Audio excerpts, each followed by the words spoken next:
Selanjutnya Bapak Ibu sekalian, kami sampaikan untuk yang peraturan menteri yang ketiga, yakni peraturan menteri nomor 28 tahun 2021 tentang pengadaan P3K-JF guru pada instansi daerah tahun 2021.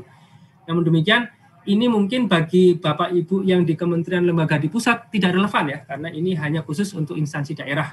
Jadi monggo silahkan kalau tidak mengikuti paparan kami juga dipersilakan karena ini memang khusus untuk guru-guru di instansi daerah.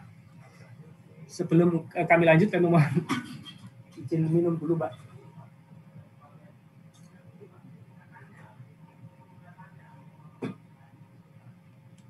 Baik, terima kasih Pak Ari. Ya. Akan dilanjutkan lagi paparannya, Pak. Ya, siap. Silakan, Pak. Baik, mohon izin untuk break sebentar. Selanjutnya tahapan pengadaan P3K guru, Bapak Ibu sekalian. Pertama adalah perencanaan, kemudian pengumuman lowongan, kemudian pelamaran, kemudian seleksi, kemudian pengumuman hasil seleksi, dan pengangkatan menjadi P3K. Peserta seleksi. Jadi P3K guru ini peserta seleksinya secara khusus ada 4 jenis ini, Bapak Ibu sekalian. Yang pertama adalah tenaga honorer kategori 2 sesuai dengan database THK2 di BKN. Jadi database ini sudah ada di BKN dan itu sudah fix nama-namanya, Bapak Ibu sekalian. Yang kedua adalah guru non-ASN atau mungkin beberapa menyebutnya sebagai guru honorer. Guru non-ASN yang masih aktif, yang mengajar di sekolah negeri, di bawah kewenangan pemerintah daerah, dan terdaftar sebagai guru di Dapodik di Kementerian Pendidikan dan Kebudayaan. Jadi, kategori yang kedua adalah guru non-ASN di sekolah negeri, dan terdaftar di Dapodik. Yang ketiga adalah guru swasta yang masih aktif mengajar di sekolah swasta, dan terdaftar sebagai guru di Dapodik di Kemendikbud. Jadi sama, guru swasta di sekolah swasta, tapi terdaftar di Dapodik. Yang keempat adalah lulusan pendidikan profesi guru yang belum menjadi guru dan terdaftar di database lulusan pendidikan profesi guru Kemendikbud. Jadi yang keempat ini bagi masyarakat umum lainnya yang sudah lulus PPG namun belum menjadi guru itu diberi kesempatan pula untuk mendaftar. Bapak Ibu sekalian, terkait dengan ketentuan pengadaan P3K guru ini, ada beberapa hal yang menjadi khusus ya. Jadi yang pertama, seleksi akan terdiri dari seleksi administrasi dan seleksi kompetensi. Ya. Sedangkan seleksi kompetensi tersebut akan dilaksanakan sebanyak 3 kali. Ya, sebanyak 3 kali. Kemudian seleksi kompetensi akan menggunakan CAT UNBK Kemendikbudristek, jadi tidak menggunakan CAT BKN. Ini nanti koordinasi dan lain sebagainya akan dilakukan oleh Kemendikbudristek. Kemudian nanti sertifikat pendidik dan kualifikasi pendidikan itu akan merujuk di SE Dirjen Guru Tenaga Pendidikan Kemendikbud nomor 1460 dan seterusnya tanggal 15 Maret 2021. Yang ini juga sudah kami sampaikan pada kesempatan sebelumnya. Baik. Baik, ini pengaturan bagaimana keempat peserta tadi ya bisa mengikuti baik di seleksi kompetensi pertama, seleksi kompetensi kedua, maupun seleksi kompetensi 3. Jadi, yang pertama Bapak Ibu sekalian, yang boleh mengikuti seleksi kompetensi pertama hanya guru THK2 dan guru non-ASN di sekolah negeri. Kemudian, di seleksi kedua yang boleh mengikuti mereka yang tidak lulus di seleksi kompetensi pertama, namun kemudian juga sudah ditambah dengan guru swasta dan lulusan PPG, tadi peserta nomor 3 dan nomor 4. Yang ketiga, pada saat seleksi ketiga, siapa yang boleh ikut?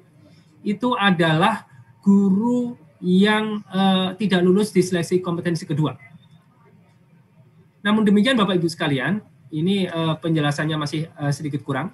Pada seleksi kompetensi pertama dan seleksi kompetensi kedua, itu masih berlangsung di sesuai dengan kewenangan masing-masing. Jadi maksud saya gini, untuk guru TK, PAUD, SD, dan SMP, karena merupakan kewenangan kabupaten kota, masih diberlakukan pada lingkup tersebut untuk tes pertama dan tes kedua. Sedangkan untuk guru SMA, SMK, SLB, itu karena merupakan kewenangan provinsi, maka dilakukan pada lingkup provinsi tersebut. Jadi belum bisa lintas kewenangan, belum bisa lintas provinsi maupun kabupaten kota. Sedangkan pada saat seleksi ketiga itu sudah boleh lintas kabupaten kota dan lintas provinsi. Jadi kita berlakukan secara nasional, Bapak sekalian. Ini yang membedakan. Dan ini kira-kira aturannya, alurnya nanti adalah, alur garis besarnya adalah seperti ini. Nanti pada saat pertama, itu seluruh peserta, jadi peserta pertama, kedua, ketiga, keempat itu akan membuat akun di SSCN. Kemudian pada seleksi kompetensi pertama itu hanya peserta pertama dan kedua saja yang bisa memilih formasi. Ya, peserta pertama dan kedua saja yang bilang formasi. Kemudian peserta yang sudah tersedia formasi di tempat sekolahnya, dia harus melamar atau akan langsung ditempatkan formasinya sesuai dengan tempat sekolah dia mengajar saat ini. Kemudian bagaimana kalau tidak tersedia atau formasinya tidak tersedia, maka yang bersangkutan melamar di sekolah atau di jabatan lain yang sesuai dengan sertifikat pendidik atau kualifikasi yang bersangkutan, tapi masih dalam satu instansi. Kemudian yang kedua, akan dilakukan seleksi ya. Jadi seleksi kemudian lulus. Ada yang tidak lulus. Di seleksi kedua, seleksi pertama yang lulus itu langsung bisa dilakukan pemberkasan. Sedangkan tentunya ada masa sanggah dan sebagainya Bapak Ibu sekalian. Dan yang tidak lulus maka diberi kesempatan untuk mengikuti seleksi kompetensi yang kedua. Dan pada saat ini peserta pertama dan kedua akan memilih kembali formasi yang belum terisi. Ya. Jadi bisa saja formasi-formasi dari seleksi kompetensi pertama masih ada yang belum terisi, itu silakan dipilih lagi sesuai dengan serdik dan kualifikasi yang bersangkutan. Kemudian peserta 1 dan 2 dan 3 tidak dapat melamar di instansi lain, masih dalam satu kewenangan. Hanya pelamar 4, ya ini lulusan PPG, itu melamar di instansi sesuai dengan domisilinya. Ya, nanti akan dicek sesuai dengan NIK-nya, yang bersangkutan harus sesuai dengan domisilinya. Kemudian akan berlangsung, ya seleksi kompetensi kedua akan berlangsung. Kemudian misalnya lulus, ada yang lulus dan ada yang tidak lulus. Dan bagi mereka yang tidak lulus akan berlanjut di seleksi kompetensi 3, tapi saat ini berlangsung secara nasional. Jadi nanti peserta bisa memilih formasi secara nasional di tempat lain sesuai dengan serdik atau kualifikasi yang bersangkutan. Jadi dari kabupaten A boleh nggak milih kabupaten B, boleh ke provinsi C, dan seterusnya. Juga boleh yang tadinya di SMP, boleh memilih ke SMA, SMA boleh memilih ke SMP, dan seterusnya sesuai dengan serdik dan kualifikasi yang bersangkutan. Kemudian Bapak Ibu sekalian, setelah itu selesai, ya, nanti seleksi kompetensi 3 selesai, itu ada mekanisme pengisian kebutuhan yang belum terpenuhi. Jadi ada formasi-formasi yang kosong itu akan kita penuhi dengan mekanisme yang secara otomatis. Jadi tidak melakukan seleksi lagi. Tidak akan melakukan seleksi lagi, kita akan melakukan secara otomatis bagi mereka yang memenuhi nilai ambang batas dan berperingkat terbaik. Dan itu nanti akan ditempatkan sesuai dengan jabatan, bentuk satuan pendidikan, dan instansi yang dilamar, di mana metode penentuan sekolah tersebut akan ditentukan kemudian, nanti bersama-sama dengan Kementerian Pendidikan dan Kebudayaan. Baik, selanjutnya ada satu hal lagi Bapak Ibu sekalian yang perlu menjadi perhatian, bahwa nilai passing grade itu pada seleksi kompetensi pertama, kedua, ketiga bisa dipergunakan.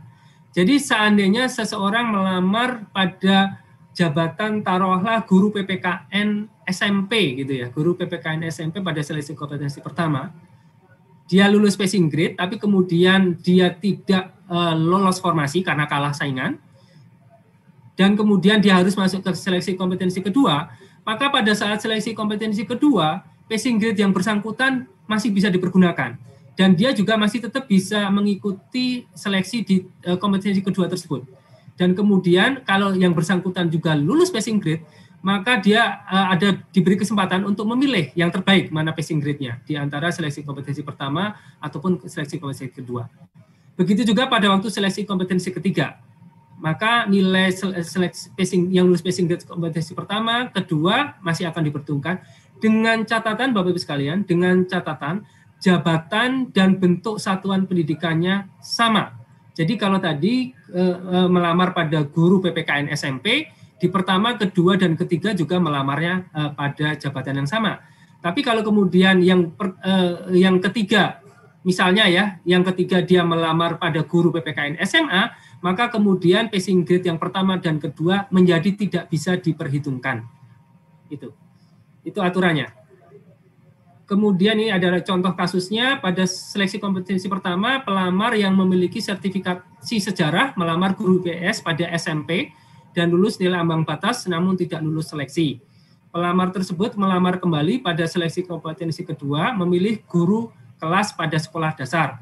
Nilai seleksi kompetensi pertama tidak dapat digunakan karena peserta mendaftar di jabatan yang berbeda. Ini aturannya. Jadi mungkin penekanan dari apa yang telah kami sampaikan di sebelumnya. Baik, kemudian Bapak Ibu sekalian, ada mekanisme penambahan nilai pada kompetensi teknis. Jadi ini pemerintah mencoba untuk mengapresiasi beberapa hal terkait dengan sertifikat pendidik, kemudian juga disabilitas, dan terkait dengan usia, dan kekhususan terkait dengan THK X kategori 2. Ada 4 yang kita akomodir Bapak Ibu sekalian. Yang pertama adalah bagi mereka yang memiliki sertifikat pendidik yang linear dengan jabatan yang dilamar, sesuai dengan jabatan yang dilamar, maka akan diberikan nilai 100% dari nilai maksimum kompetensi teknisnya.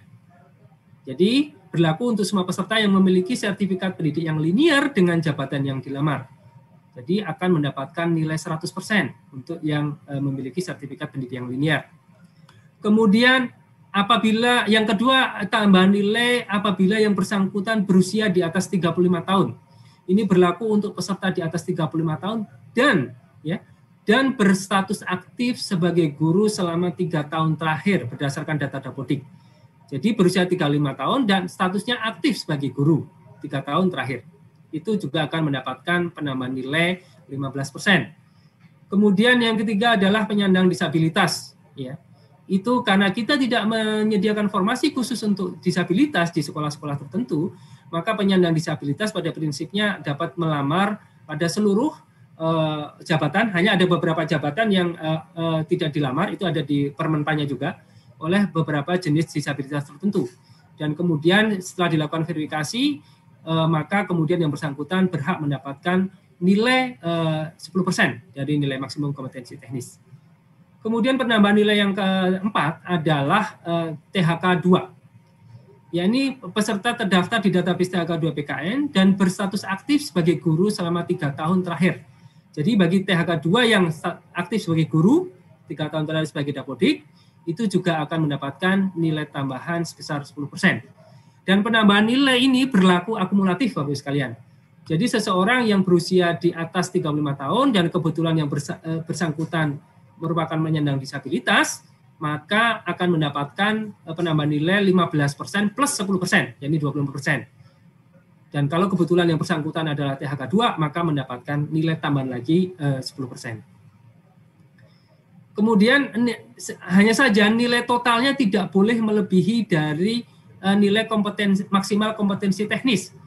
Jadi misalnya yang bersangkutan tadi sudah mendapatkan 35% dari kompetensi teknis, kemudian ternyata yang bersangkutan mengikuti tes dan lulus dengan nilai misalnya 90% dari kompetensi teknisnya.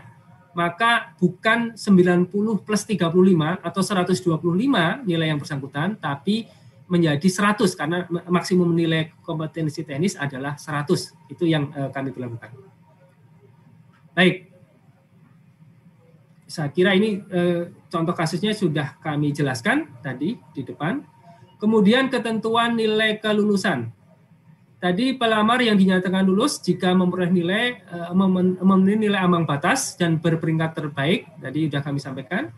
Kemudian pada seleksi kompetensi kedua, pelamar dapat menggunakan nilai terbaik di antara nilai seleksi kompetensi 1 atau seleksi kompetensi kedua, tapi hanya dapat digunakan jika memenuhi nilai ambang batas, dan pada seleksi kompetensi kedua, pelamar memilih jabatan dan bentuk satuan pendidikan yang sama dengan seleksi kompetensi pertama.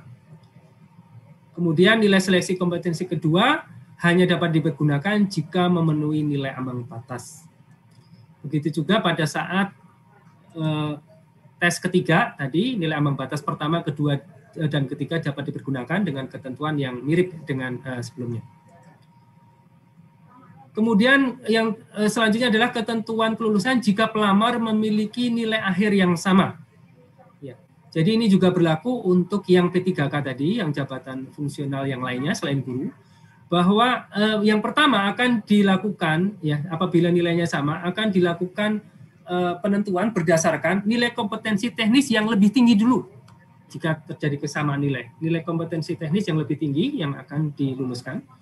Kemudian jika terjadi misalnya yang A, nilai kompetensi teknisnya masih sama juga, maka didasarkan pada nilai kumulatif kompetensi manajerial dan sosiokultural yang paling tinggi. Jadi nanti passing grade kompetensi manajerial dan sosiokultural itu dijadikan satu, Bapak Ibu sekalian, dan itu mana yang paling tinggi, itu yang akan menjadi penentu untuk keduanya. Dan seandainya di proses B masih sama juga, maka akan digunakan ya kelulusan didasarkan pada nilai wawancara yang paling tinggi. Dan ternyata kalau C-nya juga masih sama juga nilainya, maka ketentuan kelulusan didasarkan pada usia yang lebih tinggi dari peserta-peserta yang bersangkutan. Masa sanggah. Masa sanggah pada prinsipnya sama, peserta yang keberatan itu mengajukan sanggahan paling lama 3 hari sejak hasil seleksi diumumkan. Kemudian sanggahan diajukan oleh portal SSASN. Kemudian panitia wajib mengumumkan, memproses sanggahan tersebut dan selanjutnya mengumumkan ulang hasil sanggahan tersebut paling lama 7 hari sejak berakhirnya waktu pengajuan sanggah. Saya kira demikian Bapak Ibu sekalian yang dapat kami sampaikan. Terima kasih atas perhatiannya.